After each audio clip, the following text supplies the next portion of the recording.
పార్వతీదేవి అశావరికి చక్కగా స్నానం చేయించి కొత్త దుస్తులను ఇస్తుంది.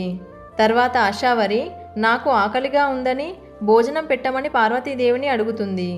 వెంటనే పార్వతీదేవి చిటికెలో రుచికరమైన భోజనాన్ని తయారు చేసి పెడుతుంది. వండిందంతా ఒకేసారి తినేసి కైలాసంలో ఉన్న ఆహారం మొత్తం అయిపోయేంత వరకు ఇంకా ఇంకా కావాలని అడుగుతూనే ఉంటుంది. ఇక ఏం చేయాలో అర్థం కాక పార్వతీదేవి అశావరి ఆకలిని తీర్చడానికి శివుడి సహాయం కోసమని బయలుదేరుతుంది.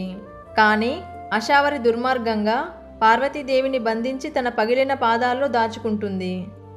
ఇదంతా తన మనోనేత్రంతో గమనిస్తున్న శివుడు ధ్యానం నుండి బయటకు వచ్చి అశావరి దగ్గరికి వెళ్ళి పార్వతి ఎక్కడుందని అడుగుతాడు. దానికి ఆమె సమాధానం చెప్పకపోవడంతో పార్వతి ఎక్కడుందో చెప్పమని గట్టిగా అడుగుతాడు. అప్పుడు అశావరి తన కాలిని కదిలించడంతో పగిలిన పాదాల నుండి పార్వతీదేవి బయటకు వస్తుంది.